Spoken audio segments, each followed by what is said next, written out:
Hello, welcome back to the channel. This is collection update number 9. I got 7 records to show you.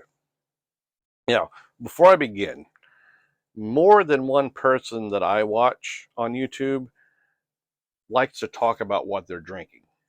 Now, I'm sure you've seen me with a red cup before. 9 times out of 10, if I'm drinking out of a red cup, I'm drinking Busch Light. Nothing fancy, cheap. Cheap is what I look for in beer. So, Busch Light.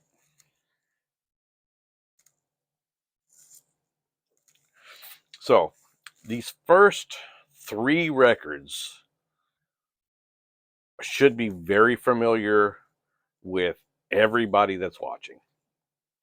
If for some reason you've not heard these first 3 albums, fix that. They're classics.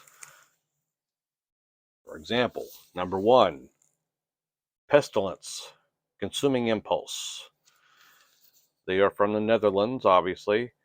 This is their second release from 1989. This is a re-release on Hammerheart Records. I don't know when it came out, but it's a current. I just picked it up. So, Pestilence. You got a photo collage, lyrics. It's just on black vinyl. Oops, I'm touching the vinyl. Record. Some people, I watch this one guy, and he gets really annoyed when people call it vinyl, because he said they didn't used to call it that back in the old days. Now, I didn't call it vinyl back in the old days, but they're made of vinyl, so whatever, get over it. Pestilence, Consuming Impulse. Now, the thing about this album, you could get 5 different fans of this album together, ask them their favorite song, and get 5 different answers. That's how great this album is. It's stacked, just song after song. Personally, Out of the Body is not only my favorite song on the album, I think it's an all-time great metal song. So, Pestilence. Like I said, yeah, I used to own that on cassette in high school. Actually, I was out of high school. 89, I was out of high school. It was after high school. But I owned it on cassette. Just had to have it, you know. So I bought it on vinyl. Next up, this is probably an even bigger classic. Morbid Angel, Altars of Madness. Awesome gatefold. Right? Now, do I have notes? It's our first full length on Earache Records. Just black vinyl. Is there anything inside? Yes. Lyrics.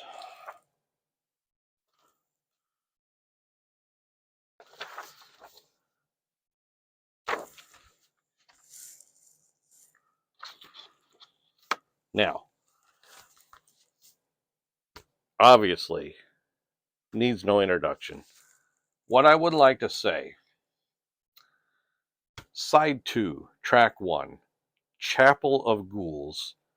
Once again, not only my favorite song on the album, but I just think it's one of the all-time great death metal songs. You know, if you're putting together a top 10 list of top 10 best death metal songs, Chapel of Ghouls is on it. Most likely. It's on mine, at least. Your list may vary. Next up, tell you a story. This next album, when I was in high school, went to a used record store in Carbondale, Illinois. I don't remember the year. This album came out in 86. I graduated in 88. So it was between 86 and 88.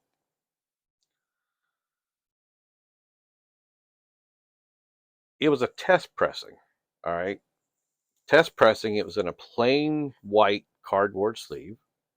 The label on the record was, white. It had like Hub Serval, which I guess is the pressing plant name, test pressing, and it had lines, I guess, where you could write what it was, but there's nothing written on it, right? It was just blank. Inside the runoff, the only thing etched in the runoff, it said "Burn in Hell 1." Okay, Burn in Hell 1. Turns out that's the catalog number of this release. All right, it's on Discogs, so once I tell you what it is, you can look it up on Discogs. You'll see that originally it had a sheet of paper with the track information, band information taped to the record, but mine didn't have that. That was gone. It was just the record, so I had no idea what it was. From what I recall, the record store had it in a plastic sleeve, and they put like a sticker on it, a label that said, metal, burn in hell, question mark. They didn't know what it was either. It was cheap, so I bought it. So I take it home and I listen to it. It was unlike anything that I'd heard before. It was just amazing. And I had no idea who it was, right? And like I said, I had my friend Joe at the time. He didn't know who it was. That was it for metal friends. Pretty much throughout my life, I've not had anybody that I could say, listen to this. Have you heard this before? What is this? None of that. So it just sat in my closet for years. Didn't want to get rid of it. Don't no longer have it. I had it in Vegas. It got lost, during the move. I think it got tossed out by accident. But I owned it, for most of my life. So fast forward to the Shazam app, right? Once the Shazam app came out, I downloaded it. Not right away, but one day it clicked. I could use the Shazam app to find out what this record is that I've been listening to for years and had no idea who it was. Mind blowing stuff, right? What was the record that I discovered in high school that blew my mind? Because I'd not heard anything like it before. It was NME Unholy Death. Now, you should be familiar with this. I think it's pretty well known, even though I didn't know what it was. One-sided lyric sheet is all that's inside. I never knew what this was, but a lot of you watching probably did. This is just, did I show you the back? There's the back. I'll show you the record before I forget. Clear vinyl, right?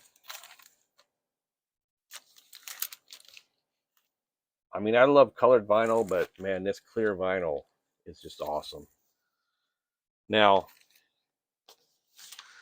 for those of you that may not be familiar with NME, NME stands for No Mental Effort. This is their first full length on Deseesed music. They're from Washington State. Metal Archives lists them as black/thrash. So I'm going to try to describe it. It's hard. Black and thrash, you hear a little bit of Venom in it. I hear a lot of Bathory here and there. Not necessarily like it sounds like Bathory, but like a Bathory atmosphere. It's got this production, like this really muddied production that works to great effect. I mean, sometimes, a muddied production can ruin something, It sounds great. I can't imagine it sounding any other way. The bass is really high in the mix, so you could hear it, which I love. I don't know what else to say. Like I said, if you've not heard NME, listen to them. Now, if you Google them, you'll find out that the guitarist, murdered his stepmother. So it's not all good stuff, I guess. But amazing album, and yeah, amazing album. Next up, maybe this is not a classic yet. This is a release from last year, 2021. This is Nuclear Revenge, Dawn of the Primitive Age. This is a black and thrash band from Spain.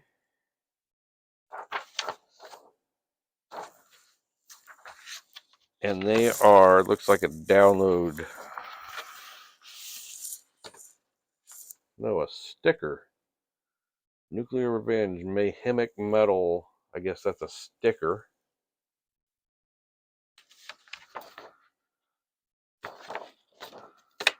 Now, it's thrash. It's black and thrash. It's really heavy thrash. And the vocals are more like black metal vocals. So, may not be for everyone. Personally, I love it. I think it's great. It's just on black vinyl. Black vinyl. It's on Helldprod Records. Helldprod. I don't know. Helldprod. Whatever. Helldprod Records. Next up. This one, I'll just show you. This is Death. This is live in Rochelle, New York, 1988. Classic, period. I mean, this is like my favorite period for Death. Here's the problem. Let me show you the records before I tell you the problem. They're on white vinyl. Pretty nice. It's essentially a bootleg, like an authorized bootleg. It's on Relapse, right? Yeah, it's on Relapse Records. It's a shitty bootleg. It's just officially released. That's all I can say about it. I mean, I listened to it all the way through when I bought it. Today, I popped it on and I listened to the first few songs and I was like, that's enough. This is just not something you're going to pull out and listen to a lot. I had a higher tolerance for shitty sounding stuff, I think, when I was younger. I don't know. It just sounds kind of crappy. But it is Death. So, hardcore Death fans, you may want to get it. If I could do it all over, I might buy it on CD instead, just because it's cheaper. Not something I need on vinyl. There's more editions. They've released several. I don't know. I'm feeling grumpy again. Next up, here's another one. I'd never heard of these guys. I was shopping for records on Nuclear War Now, just checking things out. And I ran across this. And I sampled it. They have, on most of their listings, they have like, their YouTube link or a Bandcamp link where you can sample stuff. I checked it out. I sampled a couple songs. I bought it. I'm glad I did. This is Scarecrow. Deo Optimo Maximo. They are a band from Poland. They existed apparently from 89 to 91. These recordings are from 89 and 90. They released a couple demos, and that's apparently all they did. So this is side one is a demo, right? I'll just look at the back, it's easier. Side one is their Deo Optimo Maximo demo from 89. Side two, instrumental rehearsal tracks for a second demo, 1990. So you get 3 rehearsal tracks, with no vocals on side B. It's good stuff, though. I really liked it. It's like, the hype sticker calls it, cult Polish black metal. It's like, first wave black metal, kind of raw, little Venom, little Hellhammer. And I don't know, it seems like we're going through a period where they're digging up obscure demo tapes that most people have never heard, of bands that most people have never heard of, and they're getting released on vinyl. And I'm okay with that. I mean, I enjoyed listening to this. I enjoy owning it. So, yeah, Scarecrow from Poland. Pretty good stuff. Last up, if you've watched my last few vinyl updates, you might have a good idea what this is going to be, because I've kind of gotten a rut here. This is Kiss. Now, this is my first ever bootleg Kiss record. This is live Memphis 74.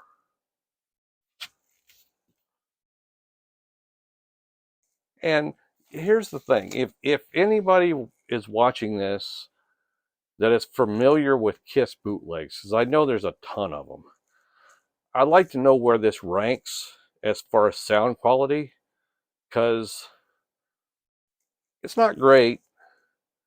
Listenable. I can make it through it. I mean, that Death record was kind of tough. This I was able to get through it. A lot easier, but still not great. I don't know. Maybe that's going to become my thing, complaining about the quality of bootlegs. I seem to be in a rut. It is on clear vinyl. Once again, clear vinyl. Looks nice. It was cheap. I'm not going to complain. So that's it for collection update number 9. Thought I might mention Metallica briefly. They released a new song, announced a tour,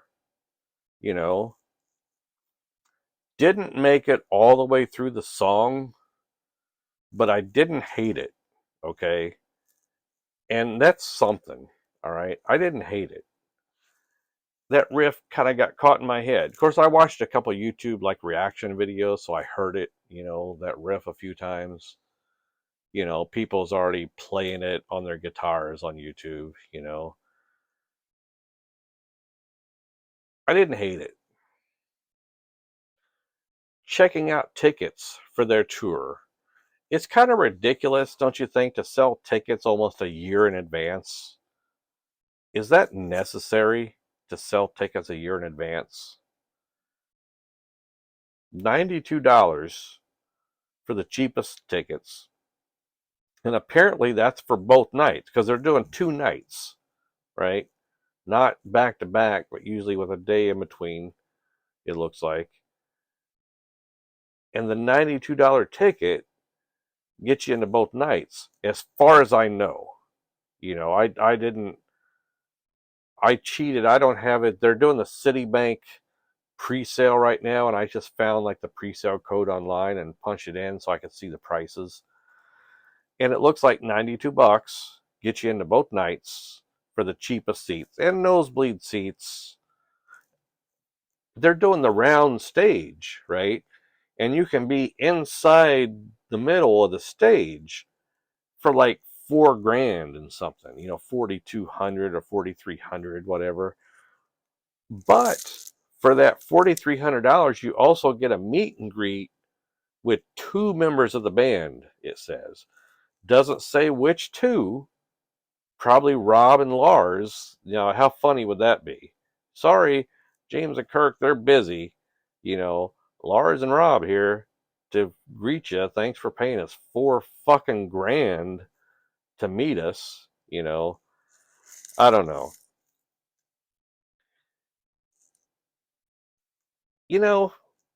If I was rich and I could just blow $4,000, and you'd want to take somebody with you, right? So you're going to blow $8,000.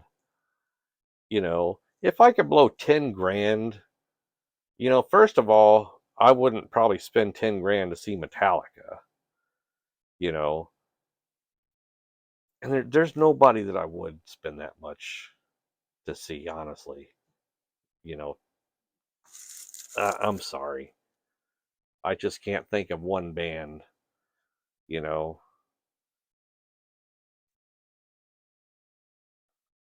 that I would pay $4,000 to see. You know, that's just ridiculous. That's ridiculous rock star bullshit is what charging $4,000 for a ticket is. $4,000.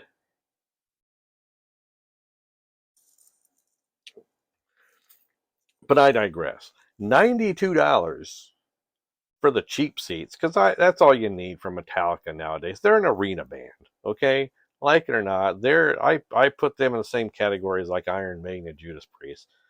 They're an arena band, and for an arena band, nosebleed seats are fine with me. Kick back and enjoy the show. You know, no need to be down front. It's a Metallica show. It's not like there's going to be a pit. It's going to be who I don't even know who their fans are nowadays. Here's something I can bitch about though. There's a On that $92 ticket, there's a $27.95 service fee. So now I understand why everybody hates Ticketmaster. $27.95 service fee. What the fuck do you even do, Ticketmaster? You know, that shit's all automated. It's got to be. You got the software. It's Jesus fucking Christ. And $8 facility charge, right? So I guess the facility, is getting $8 a person. That's. I mean, how much do they get from the band? Does the band have to pay to play Soldier Field? You would think so, right? You got to rent Soldier Field. So why does the facility get $8 per person? And this isn't Soldier Field I'm looking at. This is St. Louis I'm looking at. And a $5 and a nickel processing fee. Jesus. I mean, that $27.95 just seems completely unnecessary. Anyway, that's it for collection update number 9. Now, I have to be honest with you. I'm not sure what my next update is going to be yet. Been thinking ahead. I got big plans for next year. After the first of the year, I'm going to try to start doing like a weekly feature, like a new video that I'm going to do every week. And then I'll do my collection updates in addition to those. That's my plan for the new year, is to get me a futon and do more videos. That's going to be my New Year's resolution. Get a futon and shoot more videos. And I don't think this video is particularly good. I sometimes I get wound up, and it makes me angry for no reason. There's no reason to be angry that there's people going to pay $4,000 to see Metallica. It's their money. Who cares? I don't even know that I'm going. The tickets are probably going to sell out like that, and I'm not paying an inflated price to see Metallica. $133 is with all the fees. And that's 2 nights. So if you divide that in 2, seems reasonable. to see Metallica. I think, considering they charge $4,000 to be in the middle of the stage, and meet two members of the band. I mean, come on. Oh, I'm just rambling now. I've had too many beers.